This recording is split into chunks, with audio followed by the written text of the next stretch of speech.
Why does it feel like I am not getting any closer to my money goals, even though I have a decent job? What am I doing wrong? If this is you, then this episode is for you because today I am going to go over how to figure out where you are getting stuck in achieving your financial goals, how to get unstuck by creating a money plan. Plus, I'm going to be talking about some common limiting beliefs and how to overcome them. So stay tuned. First of all, this is a guilt free zone. Let me make that clear. Let me set the stage for you. I am not here to regañarte on whatever financial decisions, good or bad, that you feel you made within last year or whatever. Today's episode, the goal is to help you figure out what is going on because you might be feeling like, I'm setting these financial goals, but like it's not working. What's going on? So I'm making this guide to help you and figure out what is keeping you from getting to where you want to be, and also help you create a plan to help you get there. And before we get into creating your money plan, I keep saying this time and time again, but you cannot start a journey without figuring out where to start and setting that foundation. You need to take some time and figure out where you're at in regards to your finances. And I talked about it in episode 115 where I did a financial reset. It's a workshop and I, walked you through doing a financial check on yourself and setting a foundation to be able to build up on in creating like a budget, which was last episode 116. And then now we're creating your money plan. So make sure you go check that out. And that way you can start creating a money plan. Because again, you cannot create a plan to something when you have no way of knowing what is going on, where you're starting from. So yeah, let's take some time and get that done. And if you want, you could like pause this one, go to that one and do that workshop and then come back to this. Now let's talk about financial goals briefly. And I feel like this is where, we can start to help get you unstuck. And when I'm talking about financial goals, I want to just take some time because we're again setting a foundation right now. But in order to do that, we need to figure out what our motivation is. What are we trying to achieve? And so let's take some time, go grab a sheet of paper, a pen and paper, pencil, whatever, and really just pause this video and just take some time and jot down your financial goals. And I don't want you to overthink it. I don't want you to say, oh, that's too big of a financial goal. That's fine. Go ahead and just write them down. And especially write down the ones that you had last year that you feel that you didn't achieve. So write those down. Okay, now that you have written down your financial goals, this is the not so fun part because I'm here to give kind of a reality check. Because look down at your paper. Imagine I have a paper here, I'm looking down at it, of your financial goals, and go back and look at your finances that you did in the finance reset, or if you just happen to know where your finances are, and really just reflect on that and look at the financial goals, especially if you had set some financial goals last year that you didn't accomplish, and look at what spending habits you had, what your finances looked like last year, and really reflect on what is the reality of your financial goals? Were they misaligned based on your actual situation? And I'm telling you this con cariño. I'm not here, again, guilt-free zone. I'm telling you this with compassion, con cariño, and kind of like, just a quick reality check that sometimes we see on social media people that are maxing out their 401ks, that they're over there, buying rental properties or whatever it may be. And you get motivated, right? That's motivating to see. And so you want to maybe set those financial goals for yourself. But then you realize, like, you know what? They might be out there, too far out there for the money season that you are currently in. And I talk about that in the past few episodes too. I talk about your money season a lot because every year, creating your financial goals, that's the easy part, right? It's easy to dream and get motivated every year of creating your money goals. And then, like, at the end of the year, we look back and we see, like, you know what, we didn't accomplish these money goals, and you're left like, WTF. You're thinking, what happened? What did I do wrong? And a lot of times is we live in a different reality than our goals are living in. And so I think you need to reflect on your financial goals, again, con cariño, telling you with, with compassion, like, hey, just take some time and see where your financial goals are and where you are currently, because you need to look at your money situation and really see, are the financial goals that I am setting up for myself realistic? Does it make sense? For example, let's say you have a high interest debt, like you have a large amount, and you see on social media, like, and I see it too, of people like, oh, I maxed out my 401k or whatever, right? And you see that and you want to do that now, because especially when everyone's telling you, like, oh, you need to invest and everything, you need to start investing in stocks and everything like that, which, yes, but do you need to max out your 401k? Probably not. You probably need to focus on paying off that large high interest debt.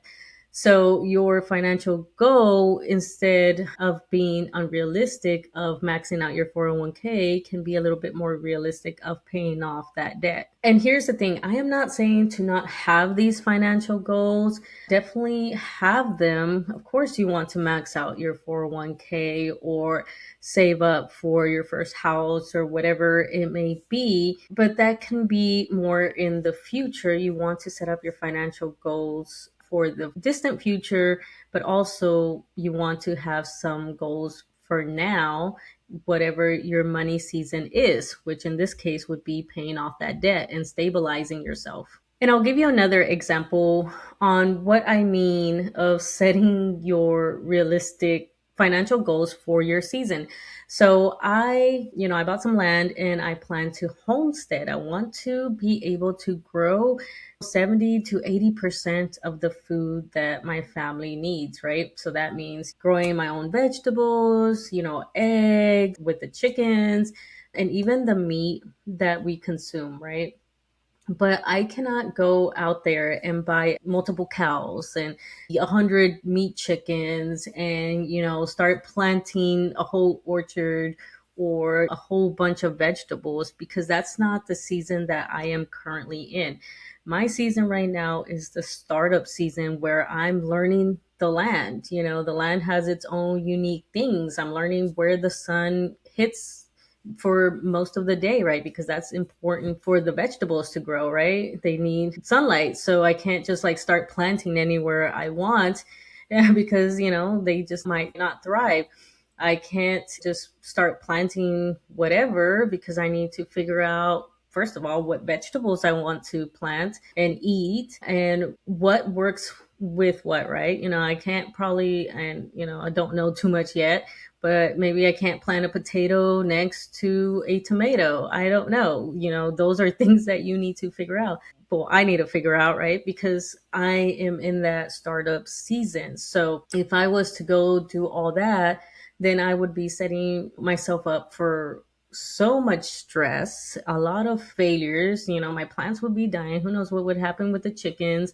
And I have trees dying if I just started planting orchards, trees everywhere and not even figuring out what fruit trees actually are good in Texas weather. All of that would set myself up for failure. And so that's where I'm kind of coming from when I am talking about making sure that you set your financial goals with the reality of where your finances are currently and your money season. And so I want you to take the time and really assess your goals and make some realistic goals. And I don't want you to get too hung up on, like, oh, wow, I really wanted to do this financial goal, but my finances show this. Doesn't mean you're not going to get there. So, for example, I created one of my money plans back at the end of 2020. I knew I wanted to get out of the military. And in order to do that, and also at that time, I wanted to take a break from work. I wanted to take like a few months and all that because I was just so burnt out with the military. It's a very high pace and stressful lifestyle. So I really wanted to take some time to just kind of like decompress. So I knew I wanted to do that. And I knew that I did not want to worry about having to have another high demanding and stressful job. I wanted to be able to just like, get a maybe even a part time, like, so not worry too much about it. So my money plan was to pay off debt. I didn't worry about maxing out my investment accounts or anything like that. For 1 or 2 years, I didn't even buy real estate too much and I focused on other things. But I really focused on paying down my debt and reducing my expenses. So now that I am here, I already left the military. I actually don't even have to work now because I was able to be debt free, both my husband and I. And with the income that I get from the Navy, that's enough to just cover my own, separate investment accounts and my real estate investments. And my husband has his own stuff.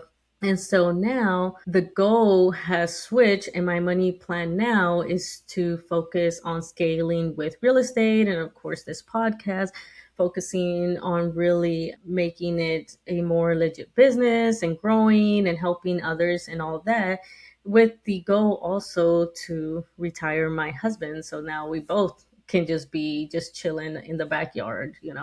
So that's my money season now. So when you're creating these, make sure you use the SMART goal method, being specific, being measurable, achievable, relevant, and time bound. So, which we'll talk about a little bit in a second. But again, creating your money plan is going to be a combination of your direction, which is your realistic financial goals, and creating that roadmap to get you there from your starting point of where you are, and creating that roadmap that is achievable and realistic to your financial situation. And part of that includes, a budget, which I talked about in episode 116. So we went into money management. So all of that is included with this money plan. But here are some other things that you want to also include in your money plan. We talked about SMART goals, which means you need to have a timeline. And with that timeline, you don't want to just have like, hey, I want to accomplish X, Y, and Z in 1 year. You also want to have smaller timelines and break it down in like monthly, quarterly, or whatever timeline you want. But you also want to be specific. Don't just say, I want to have a good emergency fund. No, break it down to like, hey, I need X amount of emergency funds. Here's where the budget comes back in, because you go through your expenses, and if you want to have 6 months worth of expenses as an emergency fund, then put an amount there. Don't just say, hey, I want to have 6 months worth of fund, right? An emergency fund. Put an actual amount, which again, the budgets help with that because you went through and analyzed where your money's going, how much your expenses are, how much you're bringing in. And then also be specific on, you know, how are you going to save that, right? How are you going to get there? Again, we're creating that roadmap to get us to that financial goal. So let's say, just for easy math, $5,000 is what you need for emergency fund. Then you need to break that down however you want, that is easily trackable and something that you're able to, actually do. Because again, it has to be attainable. Don't say that you're going to save $1,000 when that's not feasible for you. So break that down. You could do it, per paycheck, bi-weekly, monthly, or whatever. Just make sure you set that up for yourself.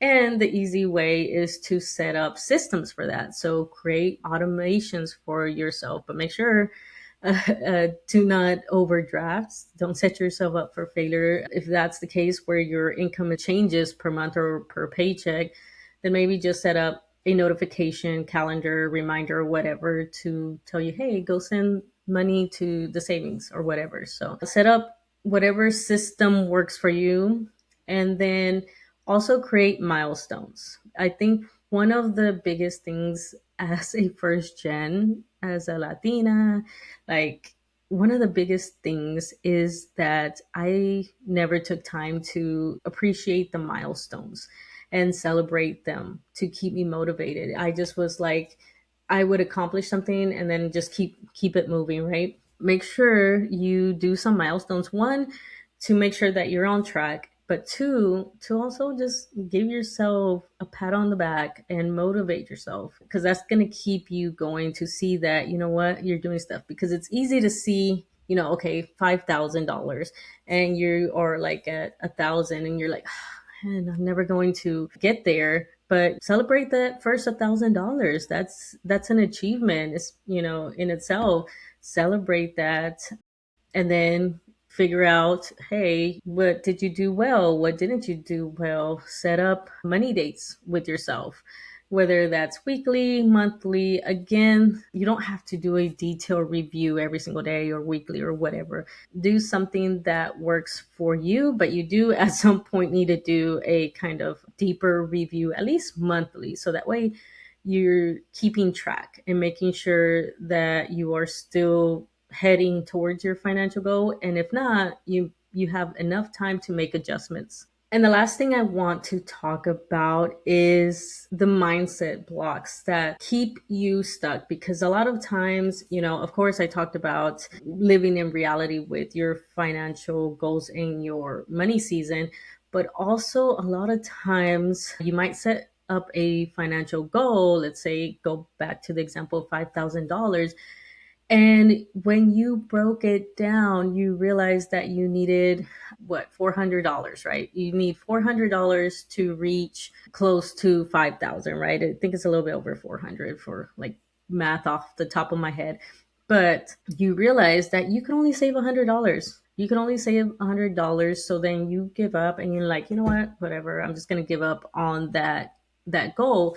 And so we have this thing called that I like to talk about and say that we deal with perfectionism paralysis.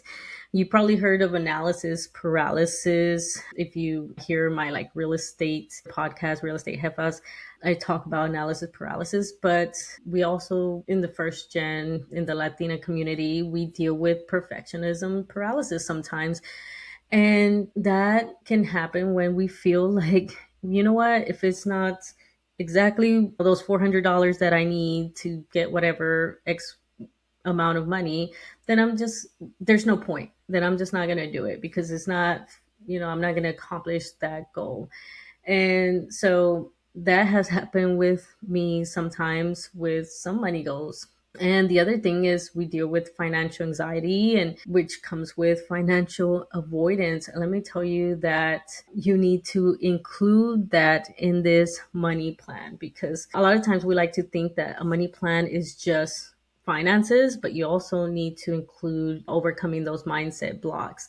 And so if you do deal with some financial anxiety, you need to start taking care of that. You need to start healing, whether that's going to therapy, if that's accessible to you. If not, there's books out there, there's podcasts and stuff like that. I actually have two guests that were on the podcast that talked about that and help, Latinas or people of color help, get them through financial anxiety and the trauma. So I'll link those below as well. But yeah, you need to start healing because that is a huge roadblock when you're trying to reach your financial goals.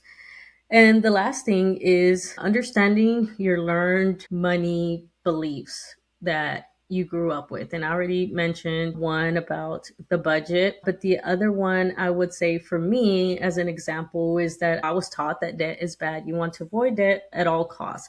And now I realize that you can use debt to your advantage. I use debt all the time to buy real estate. And so now I use debt to buy an asset that not only pays off that debt, but also makes me money. The other limiting belief for me was that money was scarce, that only certain type of people made money and that it was harder to come by. But the reality is that there's a lot of money out there. We just don't know how to get it and how to access it. And we saw that just 401ks. You know how many people missed out on 401ks because nobody knew about it, right? And now thankfully we have so many people including this podcast, right, that's talking about how to access this money and how to grow your money. Another example is with, again, I'm a real estate investor and I had the mentality of just saving up for down payment, and I'm limited by that money because, again, money is scarce, right? I have to raise up the funds, but there's so much money out there that you can borrow, again, using debt. But again, people just don't know how to use it, or there was a little bit of that perfectionism paralysis with me because I felt that I needed to have more experience under my belt because you hear about these lenders wanting some experience. But I'm working on a deal right now. Well, I'm working on getting some lending. And although the terms might be a little bit higher, the reward is still getting a rental property or buying an asset that's going to make me income. So the money is out there, but I just had this mentality that I needed to be a perfect real estate investor before I went out and asked other people for money, right? So those are some limiting beliefs for myself. So let me know which ones you have down below, or if you're listening on the podcast, there should be a link where you could share your thoughts. So let me know. But yeah, what other limiting beliefs do you have? You have to address those as well. It's not just, analyzing where your money is going, it's also addressing your own mind blocks.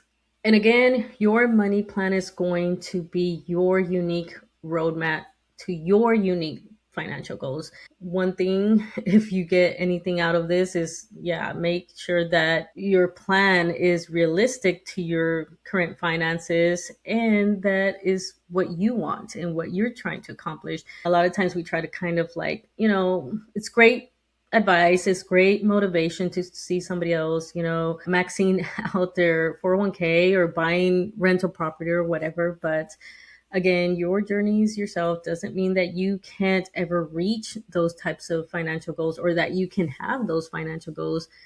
Just have some goals that you can actually reach and then build upon that. Don't forget that this is part of a series. Again, I talked about budgets, I talked about the financial reset. So make sure you go check out that playlist if you're watching on YouTube, or if you're listening to the podcast, then I'll have them in the show notes.